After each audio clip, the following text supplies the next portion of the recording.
Hey everybody, Adam here from the It's Adam Show. I'm on the road right now, the last few days of my 550-mile race. If you've been watching any of the other podcast episodes in the Instagram. So I did a podcast the other day with Isaiah. He's a wonderful trainer located in the Niagara region area. He personally works with some of the best UFC athletes at Niagara Top Team in Canada. So absolutely fantastic conversation with him. And if you want to keep sticking around, then jump right into the episode. But I see on your page you do like a bunch of like the plyometrics and all that stuff. Yeah, for Which sure. I want to, yeah, which I want to talk about because that's like a really, I kind of did like a lot of plyos when I was in high school and all, but Yeah. it's a completely different ball game than people you're training because you're like working with the people at like top team, like for the athletes that are getting the cage, right? Yeah, exactly, bro. How did you like get into that? Like, are you like the official like how did you do that? Yeah, so basically how it kind of went about, ironically, like I stepped away from training for quite a while. And then I think one of the first guys at the gym to touch base with me about training was Tisha. Um and I'm sure I don't know if you know Tisha Guthrow, but he's at the gym. He's one of the pro fighters there. Great guy. Yeah. I'll shout out Tisha. But yeah, so initially I got my start in training. I've been training people since I was literally 16 years old. Both my parents have been lifetime trainers.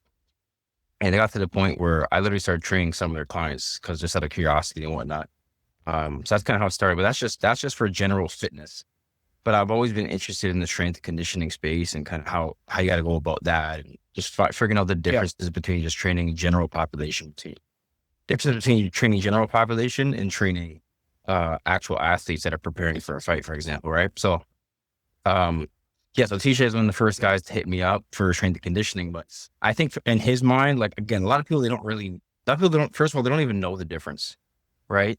But there are plenty of differences, right? Someone who's just trying to get in shape, there's going to be right. They might be just be lifting weights. They might be doing a little bit of zone 2 cardio here and there and whatnot. And obviously, there's the programming is a whole complete different thing. But with strength conditioning, you're preparing to go. If you're gonna go fight someone, right? So specifically for fighters, like you're gonna go throw down with someone, right? So uh nothing can be left on the table. I can't just focus on hypertrophy with them. I can't focus on just building muscle. I have to focus on strength, power, making sure I'm working all their energy systems, right? So well, yeah, it's kind of how I went about it. T-Shay was one of the first guys to kind of hit me up and then ask me to start training him. I don't know what his kind of idea of it was going to be, but I knew that I had to really step my game up and make sure that I'm bringing, the best service possible. And that again, I'm focusing on not just hypertrophy. That might be one component of it, but working on all the energy systems, right? So obviously plyometrics is going to be a component of just explosiveness, right? So that's obviously why I'm sure this conversation even came about because how we doing my plows and whatnot. I love plows. I'm Yeah. super biased to them just from a enjoyment standpoint. They're very fun to do, but Fun. Yeah. that's just one piece of the puzzle. At the end of the day, is the plyometrics for sure. Yeah. If you know what I'm gonna do the intro or like after this, so we can just keep talking because I really enjoy kind of like listening to this already. So 100%. what what would you describe what you do in one sentence to somebody? One sentence. Let me think about it for a second. I'm trying to think of the best possible thing to say. One sentence. There's many things I could say here. Um, preparing the mind and body for the most chaotic situation. Yeah. Preparing the mind and body for the most chaotic situation. And I say that specifically because, I mean, strength and conditioning in general, like there's going to be a lot of crossover. Like from what I see, anyways, like, I don't have much. I've trained basketball players too, strength and conditioning wise, but I haven't trained like hockey guys or football guys and whatnot. But there is evidently a lot of crossover, right? Especially with like basic compound movements, like that's one of the main crossovers. Rotational power and whatnot. Then again, it's like going in and fighting. There's so many components to it. I had my first fights in March, just on my own. I like fighting too, and that's I think it was big for me Yep. as well, just in regards to understanding like what I'm actually preparing guys for. You know what I mean? Because I think it would be a little bit naive of me to like just want train fighters specifically without really knowing what they have to go through, right? So Yeah. I got to experience. I had a great time. It was crazy. I got to experience all the nerves, right? Going into the fight. Experiencing the fight itself was just like a flash in time. Like I was just there and then, you know, Yeah. and then Yeah. my fight in particular, like that was a super crazy fight, right? Like I did a lot of stupid stuff. I still like ended up getting the win by knockout, but obviously like many other people, like I'm kind of hard on myself about it. So I was like, yeah, I got the win, but it's not in the way I wanted to. Like I ended up getting like a pretty bad concussion from it too, because the guy did a back fist, like a spinning back fist and whatnot, and got caught with it. But anyways, I digressed. I wanted to really understand like what it's like what you guys have to go through when they're going in there. And I'm gonna obviously continue with that as well. Like, I'm not gonna ever stop doing martial arts, right? So that's that. But yeah, one sentence: preparing the body for the most chaotic situation possible. Because there's differences, right? Like the nerves you might get going into a soccer match versus going to go fight someone. Like they're not the same. Like I used to play basketball too and whatnot. Yeah, I mean, like I was relatively nervous as a kid and whatnot, but in comparison to like, going and fighting someone, like that was a complete different experience. You know what I mean? So yeah, for sure. Yeah, dude. Like, I mean, Grant, I haven't gone in the cage yet. It is something I would like to do before the end of the year. That's something that was on my my bucket list. For sure. So yeah, for like even just like getting into, hear that in the background. Okay. Yeah, so like, yeah, what you're saying about like fight nerves and stuff. Like I haven't done like stuff in the cage yet, but like for getting on the wrestling mats or jujitsu, like going into a combat scenario where I know like some guys can throw like for me, it's completely different than like, not that I did much soccer or anything as a kid, but like it's completely different. Going out there, even just like, going on the wrestling mats was like way harder than doing cross country race. Yeah, I know I'm pushing hard. Yeah, I'm running hard, but like I know I'm not gonna have a black eye. But I mean, at least if I do it right, I'm not gonna have a black eye at the end of cross country race. So that like beg the question. So I know you were saying before, like you kind of started out with clients, like from your parents, you just kind of got into it. But like what like really intrigued you to do this like full time now? Man, I would say the biggest thing for me, man, I just enjoy being athletic in general. Like I see the benefits of it, and like not just from the side of like you're able to be, like super fast, super strong, right? Like first of all, everyone has their own weaknesses and their own predispositions. Like me, I have really good genetics to be explosive. So now I understand that my, the gaps that I have are going to be in the cardio aspect of things, right? So again, just working my aerobic base, right? Working my lactic system, working the ATP, PC system. Like once I started to kind of understand that, wrap my head around that, it really changed my perspective on how I have to approach training. Right? Like I can't just do strength training. I have to do everything. And I think it's that piece where it's like, there really is an art to it. There's an art to programming. There's an art to the structure, of your program. Like not everything just can't be random. Like it certainly can, especially as a beginner. But the deeper you get into it, the more structure you need to actually, to gain adaptations, to get more explosive. Especially like the more explosive you get, the more I'm sure too, right? If you run a lot, like the more you run, it's like you have to figure out new ways. Not only figure out new ways, but you have to be way more structured with your plan. You can't just go and just run and get the same adaptations that you used to get. Like you're too far down. Yeah, you're too far down the line, right? So it's like always figuring out like what is the next edge that I can get. You know what I mean? So especially with my explosiveness, like again, I'm fairly explosive. So it's figuring out like, okay, what is the next step to get like Francis Ngannou power? Like what do I got to do? Obviously that might be a little bit crazy or out of the picture, but you get the idea, right? So it's figuring out, and I love doing it for other people too. Because a lot of people, they have honestly no understanding of it, not even like a little bit. So getting them to not only do what I tell them to do, but actually understand why I'm doing what I'm doing, why I'm programming things a certain way. You know what I mean? Like, why are we doing explosive work before we do our compound movements? Why are we not doing that the other way around, right? So they understand how to do it for themselves if in the instance that they have to, you know what I mean? So it's not just a matter of just training them and then they show up. Like I want them to understand, what they're doing. And again, I'm always learning too. So it's like, there's like endless amount of things to learn, right? you can get like super sciencey with it, but I try to really keep it. I'm so used to explaining it on basic levels because at the end of the day, a lot of athletes and clients, they don't care.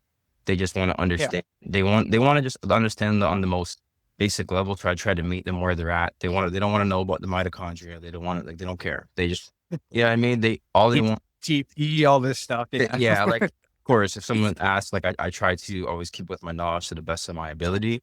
But at the end of the day, it's the programming that matters, and the, adhering to that program that's going to really, garner the adaptations that an athlete needs. But yeah, what got me into it, or, why I enjoy it, again, like, there's something about being athletic, right? Like, it's more freedom. It's more movement freedom. I like the definition. There's more movement freedom. There's more freedom at the end of the day, right? Like it's hard to really wrap my head around it. Like, I couldn't imagine, not being able to, like, again, I can't run like you, but I could probably go up and run 10, 15K right now. Like, even though that's not necessarily like my base, like, just being able to do that, as basic as it is, like, it's huge. Being able to, jump, 4 feet in the air, whatever it is, like, being able to do those kind of things, like, it's huge. Moving. Even the other day, I was going on a hike, and I just realized, I'm like, man, like, if I was like overweight and like sluggish, and I wasn't trained the way I train, like, this hike would suck. But it made it fun. So your life is actually more enjoyable if you are athletic. Yeah. Well, you agree. Okay, so I mean, you begged me a few questions here. Well, the first one though was, where did you learn this? All this, actually, if you don't mind, like, getting into the weeds of it a little bit, because it's stuff that I like geeking out over too. I mean, granted, I got like monkey brain, I got the smooth brain education versus what you got, but just like explain like how you learned it, and then like get in the weeds if you'd like to. Yeah, 100%. So a lot of the stuff I learned. So there's obviously my anecdotal experience, and then there's a lot of stuff I learned from other people that are established in the industry. Like right now, for example, I'm reading Ultimate MMA Conditioning by Joel Jameson, and he was, I'm sure you know, Demetrius Johnson, Mighty Muzz Johnson. All right, so man, was that coach? Yeah, that was the strength and conditioning coach. Phil DeRue, I know he's very he's super certified in the strength and conditioning world. So I watch a lot of his videos. I read up on a lot of his stuff too. Older kind of what do you call it? Older kind of like Russian. What's that name before? Like the old like Soviet kind of like boss, not that boss room, but like their kind of training and stuff. No. So I'm saying like more like so there's like more Soviet style kind of training, if you will. Like, I don't know if you know, you're like Yuri Verkhoshansky. He was one of the, I guess, godfathers of plyometrics, for example. So I always kind of make sure that the things I'm doing actually line up with the stuff that other people are doing, right? And not all the time, because I think there's merit in like just going out and experimenting things for yourself. But I'm always trying to experiment with different training, because you can read on it, you can watch a video on it, but if you don't go try it, then you don't really understand what it feels like to gain the adaptation, right? So a lot of the stuff I learned is just literally out of my desire and hunger and curiosity to learn more about it, right? Like, I didn't get my CSTS, which I know is a common question that I get, but one thing I will say is I've been doing this. I've been performing as an athlete myself. People can see it. My videos are out there. If you see me in action, I am athletic, right? Again, I have my weaknesses like anybody else, but the things I'm doing, they're not random, right? They're not random. I try to make sure, again, everything was well structured. Programming, let's say right now, like I got a certification through ISSA, for example. That is cool, but once you forget that, I mean, you obviously have to keep up with your credentials and whatnot, but there's nothing like getting reps in. I could watch a million videos on how to kickbox and how to box, but if you're not actually doing it, then you don't understand. You don't really truly understand at the deepest level what it is to gain a certain adaptation, whether that's in power, speed, whether that's in strength, or that's in your aerobic fitness. That's kind of what it comes down to. So again, the Joel Jameson has been reading up on his stuff has been very big help for me. Right now I'm just reading up on HRV and trying to understand HRV better and how I can implement that stuff with the athletes more, right? Making sure everyone has a heart rate monitor, they're staying in the right cardio zones when I need them to, versus like further out from a fight versus closer to a fight. So again, I try to make sure everything is as structured as possible, whilst also using my anecdotal experience from the things that I've learned maybe injuries I've had in the past, right? So it's all about just gaining that experience. And if you're not out there actually training athletes, it's hard to get that experience. The questions come up, guys have new injuries I've never heard of. So now I got to go figure out, and that might not be covered in certain, with certain certifications. So there's nothing more, there's nothing better than gaining the experience from actually doing the thing. So again, training athletes, I think the most important thing is I take pride in trying to always figure out what the answer is if I do not already have it. Any coach who tells you that they already have the answer to everything, they're probably lying. Like they're probably lying. Right. So it's about always trying to figure it out. And I think that's why people, appreciate my coaching. Again, people will come back to me because I try to make sure that they're getting the best experience possible and also getting the best results possible. That's the most important thing for me. Like I take pride in that. And if I'm ever messing things up, I always want to make it right. So that's really what it comes down to. Yeah. In totality. I like what you're saying there. I think the same way. Like, I don't really care about the title someone's giving you. You could be a quote unquote business teacher, but I'd rather listen to the guy who's got the result of he's made businesses, he's sold, like the guy that's done the thing, I'm going to listen to, like, no matter what. So, I mean, seeing that you're out here training like that, UFC, PFL, like these guys are like top fighters, then, I mean, hey, it's like, yeah, they're going out and smashing people up. Then yeah, definitely, you're doing a good thing. I mean, you already know this, but it's really cool to kind of see some of that. So I was thinking, did you have any like big inspiration about this? I know you said your parents kind of did some of this, but like, did anybody like really, yeah. Man, the biggest inspiration, I couldn't even, people wise, like there's nothing that I can't really pinpoint a certain particular individual that was like, yo, I gotta do that. I mean, I guess, seeing Phil DeRue and the stuff that he does and how much he's respected in the strength conditioning world definitely is inspiring 100%, but it's not any less inspiring than the next guy who made it happen. You know what I mean? Again, I just love being an athlete, and people at the end of the day, one of the reasons that people reach out to me is because in the gym specifically is because, and again, this one's more kind of an assumption, but I've also heard it from people. It's based off how I move as an athlete and also how I train as an athlete. And they see that there's obviously benefits and results in that. But yeah, overall, just seeing it's possible and then like it can, it can be made, it can happen, right? So whether that's Phil DeRue or the next guy, yeah, that's been huge for me, but I can't even necessarily pinpoint like a specific individual where I was like, that was necessarily what sparked it. It's that I see that there's a gap, especially in MMA particularly, where like a lot of guys, they don't believe in strength and conditioning. They don't see the benefits of it. And I would definitely want to fill that gap where I can, you know what I mean? So that's what it comes down to. It's kind of again, it's kind of a calling, right? Like people reach out to me. Like Tisha was the first one to reach out to me specifically in our top team. And I was like, well, I'm not going to say no, you know what I mean? Like, let's do it. Right. Let's make it happen. So, yeah, just trying to help them and then help anybody and everybody else who wants to get, in the best peak physical shape going into the fight possible. Right. And then again, I want to keep fighting myself so I can understand more what it's like to be in there and understand, how well my energy systems are actually being utilized in the context of being in the ring or being in the cage. Yeah. I like that you're playing the role of the technician, but then also the practitioner on the outside. You're working with people and getting their systems going, but then you're like, oh, let's try it out for myself. And then you're actually in there be like, oh, okay, I understand when you're saying this now because you're speaking their language. So I thought that was that's cool that you mentioned that. 100%. So for people that you've I don't even remember like Tisha and stuff, if you got one success that you've had so far that you're really, really proud of, can you tell us that story? No, 100%. Well, Tisha actually won and he won his last fight. Him particular, he won his last fight. I know if you ask him, he probably said that he wouldn't be as happy with it because he didn't get the knockout, but he went in there and he wrestled the guy. I think he won by unanimous decision, which was a good result. I had just helping a couple guys that they just fought last weekend. Unfortunately, both of them lost, but what I recall from them is both of them said that they felt their best. They felt their best. They felt the most conditioned. So it was more on the technical side of things that they didn't feel, they got the best results. So I helped Alex Ressi and then a guy he trains at academics named Evan Wood, good guy as well.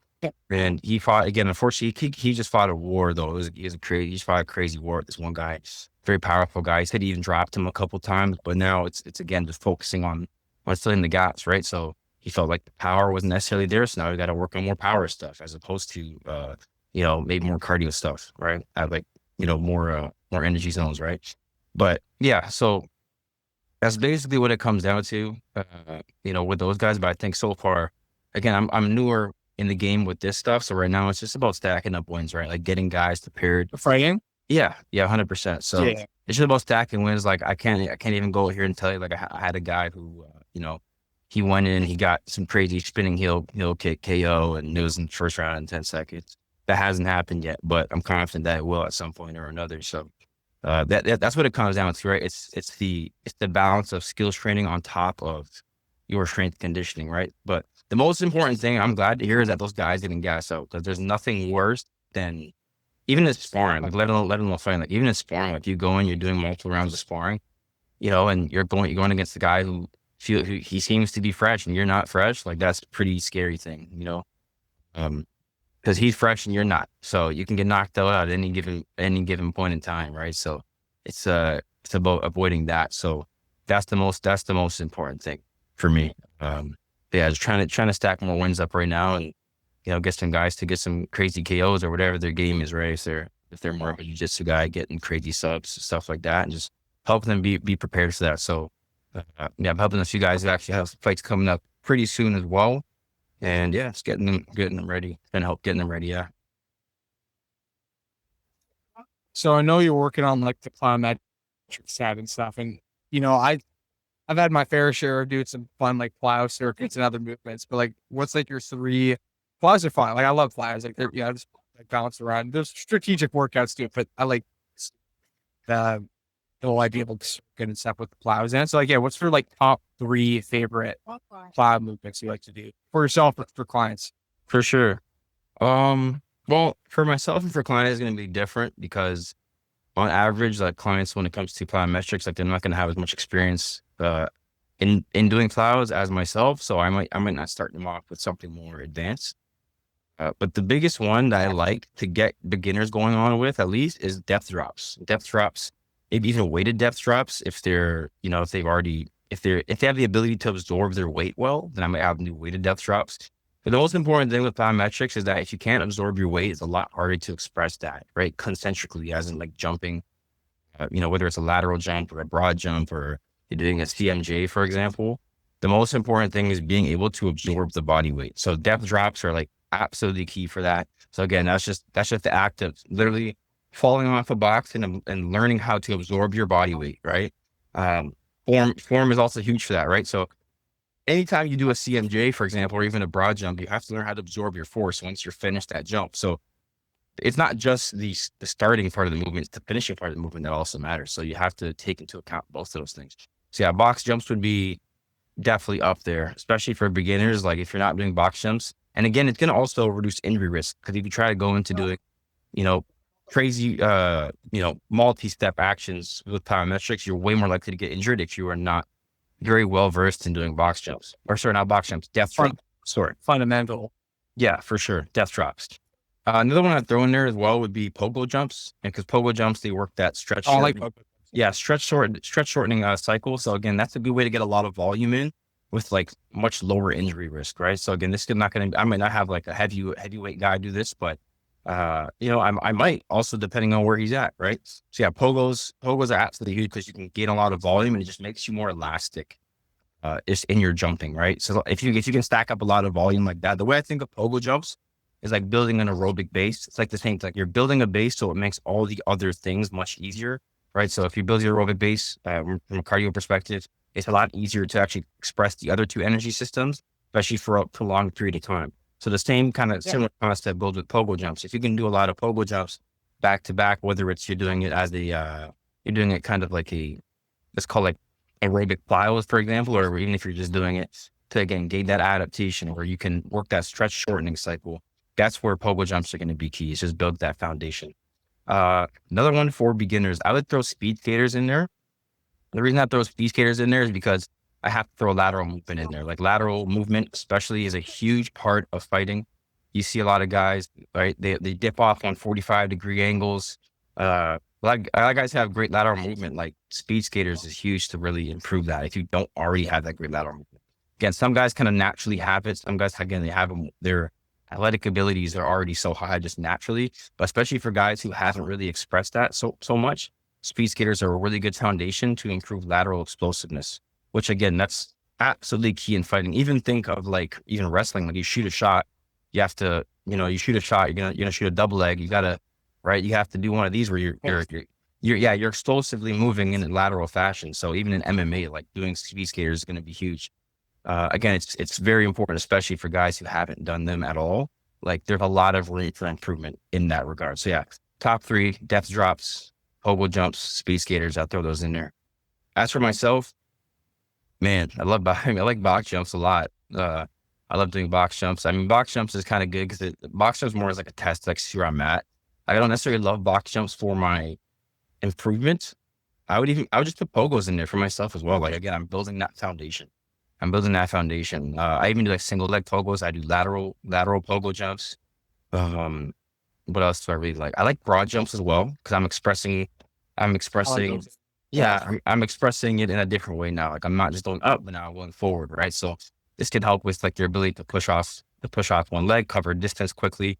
And again, all these things are general adaptations. The best way to learn how to cover distance quickly, quite frankly, is actually just do that in sparring. But these are going to give you a foundation to be more explosive so that if you're doing both, you are now maximizing how well you can do said movement. Yeah. What else I got in there for you? You think about one more for you. Can't even really put a name on it, but anything. What's up? What about that cartwheel? Sorry to interrupt. What was that cartwheel one you're doing on Instagram? You're like, Oh, that's not even plows. That's just crazy shit, bro. Yeah, that's not even plows. That's just me having fun. That's just me having fun, bro. But for myself, anything that involves like a change of direction. So sometimes like I'll do like 2 hurdle hops with like the last hop being like a 90-degree turn, for example, because it really forces me to work on my proprioception. My proprioception basically meaning like how my body understands where I am in space, right?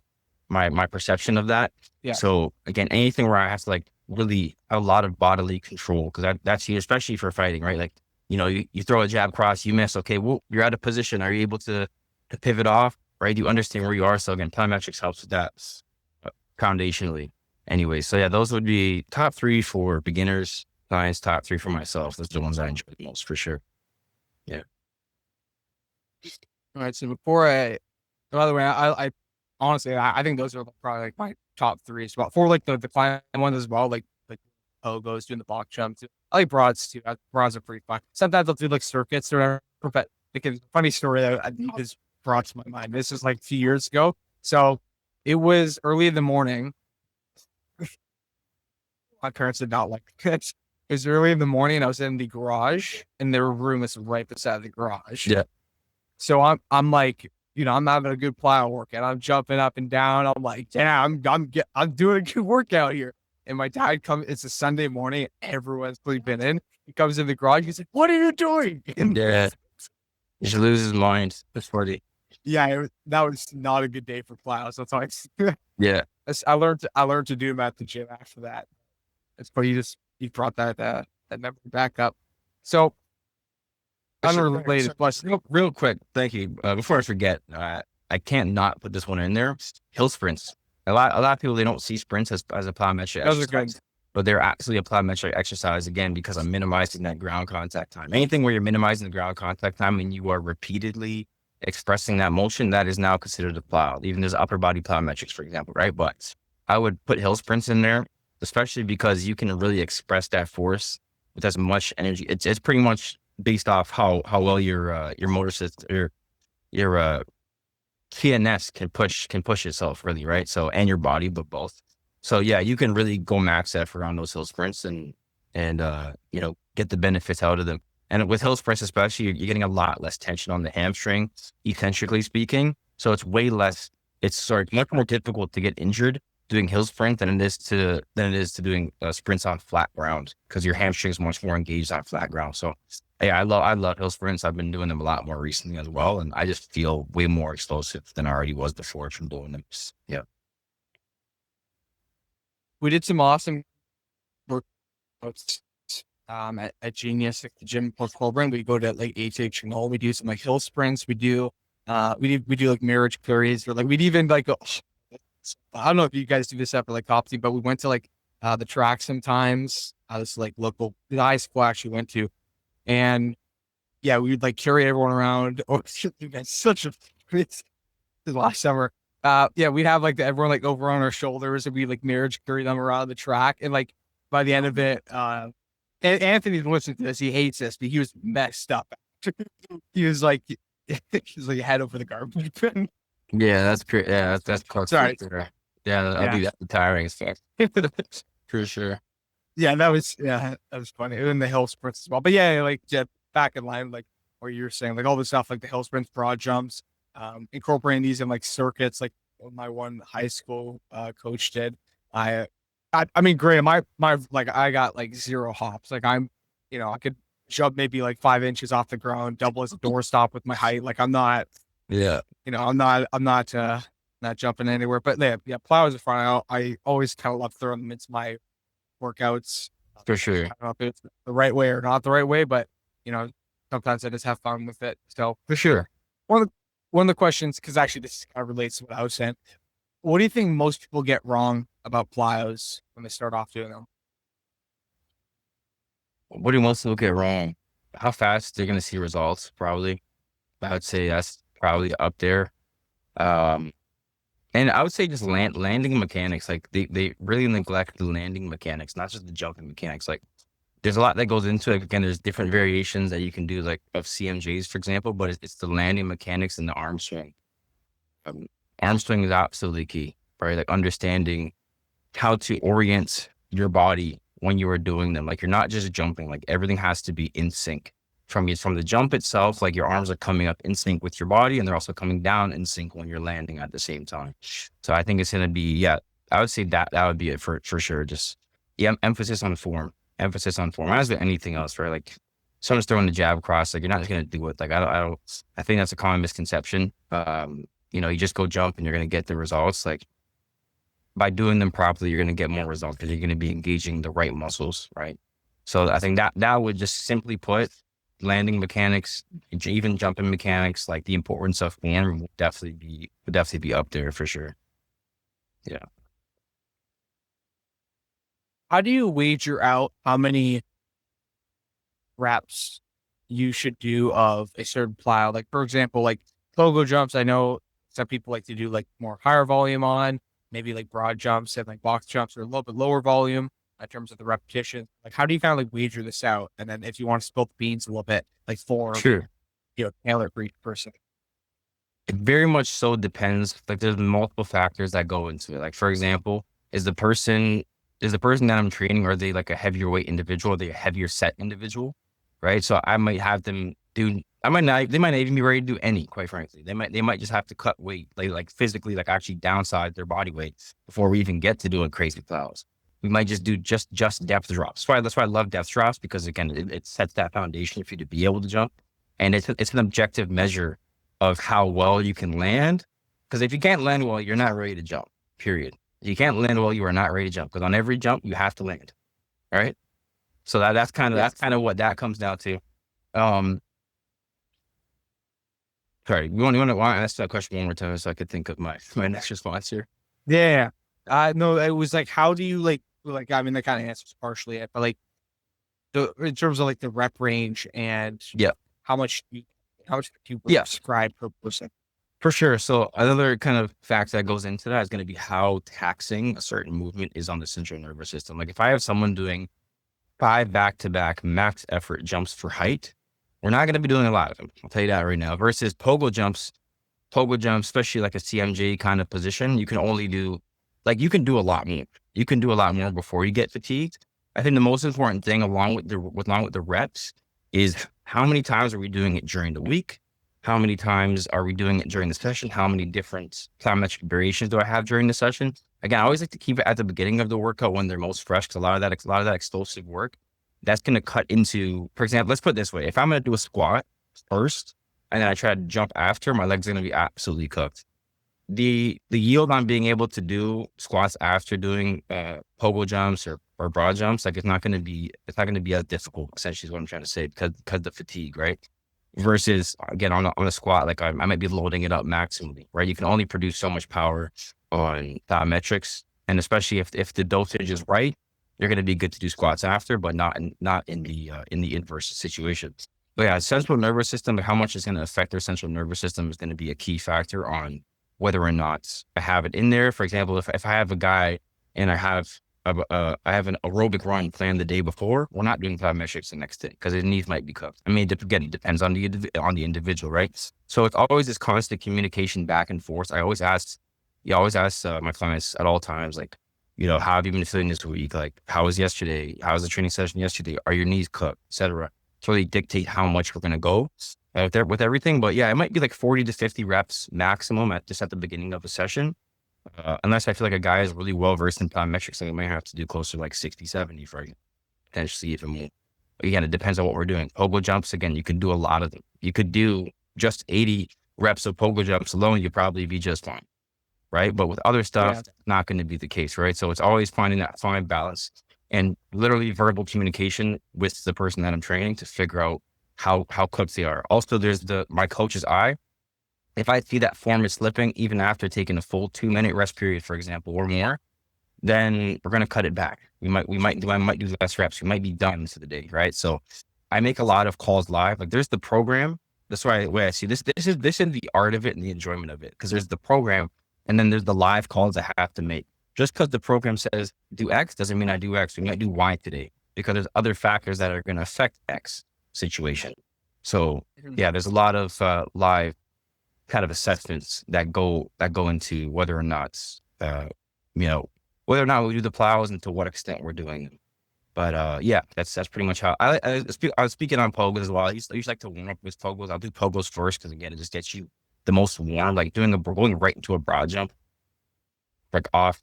Again, always I do my mobility warm up, my dynamic mobility warm up. Then if I have pogos program for that day, then we'll start with pogos before we go into our other plyometrics because pogos are a good way to warm up with without overexerting. Yeah. So that's kind of, I know that's a lot I threw at you, but that's kind of like a basic rundown on how I structure things and how I base it off. So I can go into like way more depth for sure, but that's just a general kind of synopsis of how I go about it. Yeah, pogo jumps at the start are like I could imagine going like cold up and doing like some broad jumps. Like that seems like I'm gonna put my hips or get a good stretch right off the bat. That I'm really looking for. So yeah, I like that structure and yeah, maybe that'll be something I try next time I get into workouts. 100%. What do you recommend now for your resting protocol? Like, what do you prescribe to your athletes to try and like build up? Of course, because they're doing other stuff as well. Like they're doing the sparring rounds for like the MMA athletes at least. Like they're doing a handful of different stuff. So like, how are you prescribing them to rest so they actually keep going better? Yeah, I mean, a good baseline is like a couple minutes, even 90 seconds. Like everyone's recoverability is kind of different. So again, that's where that verbal communication goes in because it would be negligent of me to just be like, oh, 90 seconds is up. Let's go. Are you ready? No? Okay, well, then we're not going, right? So that's what it comes down to. There's no, even in my own training, like I don't just take the prescribed number. And I don't think anyone really does because at the end of the day, like you're not really, if you're not ready, if your central nervous system isn't recovered, if the muscles you just work don't feel recovered, you don't have to go. You're not obliged to go. Obviously, there's a fine line between just getting cold because then if you wait 10 minutes, obviously you're going to be cold. Now you're just wasting time at that point, right? But a couple minutes, right? A couple minutes, maybe even a few minutes, again, depending on how explosive that plyometric is. If I have guys doing repeated max effort box jumps, repeated max effort broad jumps, we're for sure taking at least a couple minutes at the very minimum because that's going to take a lot out of not only the muscles, but your central nervous system is going to be taxed. You need to give it time to recover, right? Because again, we're using that third energy system. So it's going to take time to recover, right? As with anything. That's really what it comes down to. So you're mentioning the central nervous system here a lot. Yeah. I think at least for me, like maybe people view it as like, oh, do my muscles feel ready? But like when you're referring to the central nervous system, like dumb it down. Like, what do you mean by that? Yeah, so that's more so your cognitive abilities. But I think when people say central nervous system too, again, it's kind of, uh, you know, I guess ambiguous. I guess that might be the right word for that. But what it really comes down to is your body's ability to repeat the third energy system. So again, adenosine triphosphate. So again, to repeat that third energy system. And you can only really max it out anywhere from about 7 to 10 seconds. I've heard 10 to 12 seconds. And in summary, you can only really use that system in short bursts maximally. But as with anything else, it's going to take at least a few minutes to recover, right? So you need that same energy system to recover. So that's mostly what I'm referring to when I do say that, when I say the central nervous system. But basically, yeah, you need the time to recover. So your central nervous system is basically the energy that comes from the brain. And that's going to be kind of in the form of ATP. So then again, adenosine triphosphate, right? So it's not just the best way I could put it in the most dumbed down fashion. I'm talking about your cognitive energy versus your muscular energy. So your cognitive energy, again, coming from the brain. And that, as with anything, right? If you go on a long run, you're going to feel fatigue, not only physically, but mentally. So with any other thing, there's going to be a fatigue factor, not only physically, but mentally. So I want not only the muscular fatigue, but your mental fatigue to also come down. That's the most dumbed down way I could basically put it. Yeah. That's Yeah, 100%. or in between each workout. So like the sleeping, I don't know, like your thoughts on like, I know after like cardiovascular efforts, I hear that cold exposure is, and then after, and like, what's your thoughts on temperature and then every? For sure. Are you talking more like ice bath? In the lane of plyometrics. Are you talking about like ice baths, for example, stuff like that? Yeah, just like any, yeah, like yeah. So I'll talk anecdotally, and I'll talk also just on different studies I've seen. The benefits of ice bath are, it's like from a scientific standpoint, if you will, are a lot less studied, and the benefits haven't been as profound as stuff like sauna, for example. Like I've heard, again, this is not necessarily my lane of exact expertise, but I've heard that sauna can help with stuff like reduce the risk of stroke, heart attack, stuff like that. There's a lot of vasodilation. So your blood flow will be better. So the nutrients within your bloodstream, for example, can get where it's got to get more effectively. So stuff like that. Anecdotally, I like ice baths. They're fun. Like the benefit of ice baths are more mental benefits for me anyways, because they're just hard. But I wouldn't necessarily be like, oh, that's something you got to do. There's certain things that you got to do, and sleep is one of them. Like sleep is the one thing you got to do. Like if you're an athlete, especially if you're a professional athlete, like I couldn't imagine guys that are just like slacking on their sleep. Like that is training, if you think about it, because that is when your body is in its most parasympathetic state, right? Like your body is in its most comfortable state. You have to maximize that, get as much of it as you can. Even if you have the time to do it, like take naps, right? Especially if you're doing 2 sessions a day, like do your session, do whatever the hell you got to do in between, take a nap, get to the next session. That's how important. Again, that's going to, it's going to maximize your cognitive energy again, to kind of keep it dumbed down.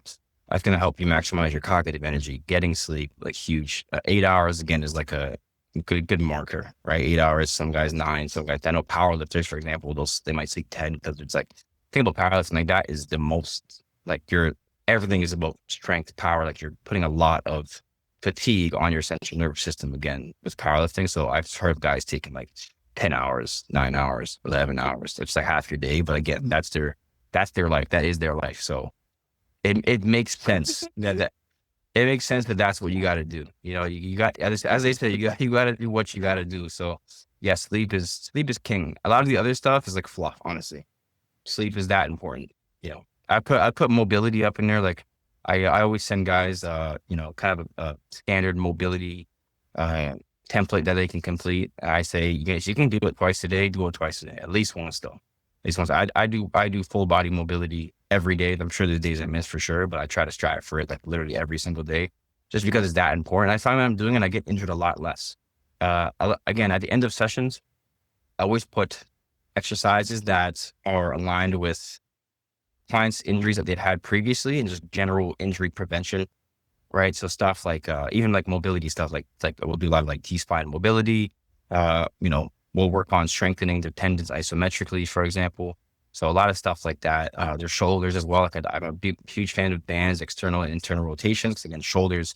A lot. I don't even like. There's so many guys in the gym that have shoulder injuries. It's ridiculous, just from punching and grappling. Like, yeah. So all that stuff is a huge part of recoverability, and then again, just injury prevention. So you can actually go do the sport on top of that. Yeah. Yeah, I've been using a lot of band work in the past. I had like a bad ankle injury, so yeah, like bands are huge. I think more people should, as opposed to just like complete recovery unless like you can't move. And I think just like starting to work it, especially like those micro muscle groups as well. You can start strengthening those. Then I couldn't run this like several months ago. Like I could not run. It was so painful.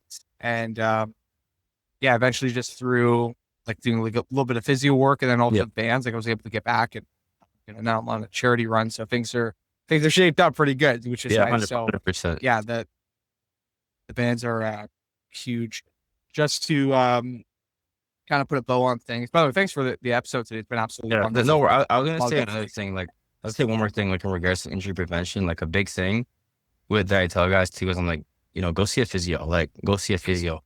I can help you to the extent that I can help you, but physios, that is their lane. Go get a good physio, right? Go get a good physio. So that's the most important thing, right? Like, I'm never going to try to, step out of my lane. Like I do obviously what I can. I make sure that those exercises are incorporated, but as with anything, there's levels to this, right? So a physio is going to be able to help you in every single possible way that you need. Take your injuries seriously. Like, don't just try to go on YouTube and figure it out by yourself. I mean, I'll be honest, I have done that before, and it definitely can work. I'm not saying don't do it, but see a physio. So I always tell guys, like, that is the priority if you have an injury. Like, don't try to work through it, because I'm now limited in what I can do with you if you are not maximizing, fixing that injury that you've had, right? Because there's certain guys have shoulder injuries. Like, we're not gonna be able to bench press heavy. I'm not gonna push you through it, right? Like, we're gonna do what we can, right? We're gonna do what we can, but I'm much more limited. So it's very important that, people in general just tend to their injuries. I've been guilty of it myself, because again, I love training hard, and it sucks when you can't train hard. But over the years, I'm starting to get better with just being more disciplined, with taking it seriously, taking a step back, not overtraining. That's a huge thing. So many guys, they including myself, like I'm guilty of this, right? Like, especially if you love training, like, you're more likely, guys who love training are more likely to overtrain than undertrain, obviously, right? There's obviously both ends of the spectrum, but especially in MMA, what I see is guys are like very psychologically tough. They're very mentally tough. So they want to push through. And then they get the injury because, they push so hard, right? They're mentally strong, but you can be, there's a fine line between, strong and stupid, I guess, right? What I'm trying to say. Yeah. Yeah. Good way to put that. Sorry, what you were saying about like the physio there. I think what's most important is continuing to do, a bit off what you're saying, continuing to do the physio activities, even after it feels good. 100%. So many people are like, man, yep, I got it done. My ankle feels great. And it's like, no, dude, like it was okay for walking around now, but that doesn't mean you should go do buddy hops back and forth a million times. Like, I totally agree. Like it's going to take a long time to like fully build that back. Like, I know I have an imbalance from my left foot to my right foot, but that's also why I'm not doing stupid crazy stuff. I'm still building that up. With movements like running, it's a lot easier because all I'm doing is this back and forth. But when it comes to like, if I needed to do big dynamic movements, I know that, hey, Adam, don't be stupid and don't do some crazy jumps. Like, you're not there yet. So yeah, continuing those physio exercises to completely build that up, or even just on a general practice. Those micro muscles are huge. Like, work it, like even just like, not just the major muscle groups, like your chest and your shoulders. Yeah. But like, it's good to do, like, at least for me, like for ultra runners and stuff, like working your ankle, whatever that, like reverse, like pretend this is my cap, like doing that, like that. I think it's called a tibia. I don't know. Yeah. So yeah, you're referring to, probably referring to dorsiflexion, where you, probably, yeah. You're referring to dorsiflexion, which engages your tibialis. Yeah. Yeah. So doing like, just like stuff like that, like if it's part of what you do, and it's not like you got to work it. Point being, it's like you can't like slack on. Be like, yeah, I just got it done. It's easy. It's like no, man, it's part of the sport. So Totally. I know that from running and other injury Yeah, I comebacks. agree, But bro. Agree. 100%. I want to put a bow on her now and give you the floor for a minute to say where people can go check you out if they want to go work with you. Yeah. You're very knowledgeable on this stuff, so it's always something interesting people might want to keep following up with. So Yep. yeah, where can people go find?